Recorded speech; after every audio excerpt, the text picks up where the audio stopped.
ያለው እሺ ራሱን የሚመስል ጭንቅላት አለው የሚል አምጪሽ ራሱን ከራሱ ጋር የሚሄድ ትልቅዬ ለዚህ ጋር እኮ ይኸውልህ ከፀሐይ በላይ ትልቅዬ የሆነ ገብቷል። አላህን ያየው ስለሌለ እዚህ ጋር አይደለም። እሺ አሁን እጅ አለው ብለሽ ታምናለሽ? እጁን ያየ ሰው አለ? እጅ አለው እግር አለው ብለሽ ታምናለሽ? እግሩን ያየ ሰው አለ? ሙሽሪክ ነው። ኧረ ተይ ከሌላ ሰው ጋር ነይ ወደዚህ። እጁን ያየ ሰው አለ? እግሩንና እጁ አይቷል ሰው? አይደለም እጁና እግሩን ቀርቶ ማለት ነው ሙሉ ሰውነቱን ያየው የለም። ገብቷል። ምክንያቱም እሱ ፈጣሪ ስለሆነ ድረስ እግሩን እንዴት አመንሽ? ጭንቅላቱን እንዴት አታውቂም? ጭንቅላቱን እግሩን እንዴት አወቅሽ? እጁን እንዴት አወቅሽ? ጭንቅላቱን እንዴት አላወቅሽ? አሁንም እኮ እያልኩ እኮ ነው ሙሉ አካል ለኛን የሚመስል አይደለም አካሉ ከራሱ ጋር የሚመሳሰል ጭንቅላት አለው የሚል አምጪሽ።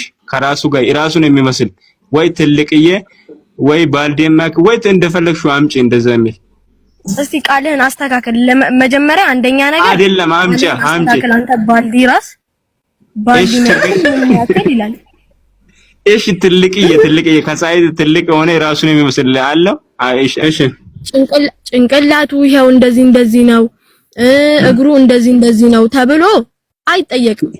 ፈቱ መጀመሪያ ደረጃ ማለት ነው። ቆይ የሆነ ውጋ ቢነሳ በጥይት እግሬ ቢመታ እኮ መሬት ላይ እየተሸራተትኩ ማምለጥ ይችላል። ግን ጭንቅላቴ ከተመታ ዋና ወሳኝ ጭንቅላቴ ከተመታ እዛው ነው የሚቀረው። ይሄ ነገር ጭንቅላት ከሌለው ከባድ ነው በማለት ነው የጠየቅኩሽ ያለሁት ማለት ነው። እጄ ቢመታስ አመልጣለሁ። ይሄ ጭንቅላቴ ከተመታ እዛው ነው የሚወርቀው። ዋና አስፈላጊ ጭንቅላት ስለሆነ ጭንቅላት እንዳለውና እንደሌለው ማረጋገጥ ግዴታ ነው እኮ ማረጋገጥ ግዴታ ነው። አሁን ይኸውልህ ምን አለ መሰለህ እጅ ወሳኝ አይደለም ባይዘው ወይ እጅ ወሳኝ አይደለም። እጅ አንድ ሊቆረጥ ችግር የለውም ታሽጎ አለ። ስለዚህ ይኸውልህ አንተ ሙስሊም አይደለም አካል አለ ጭንቅላት ነው በእናትህ ዋናው ወሳኙ ጭንቅላት ነው አይደለ ወይ? አዎ ግን ጭንቅላት ዋና አስፈላጊ ነው ለኛ ለሰው ራሱ ዋና አስፈላጊ የሆነ ጭንቅላት ነው።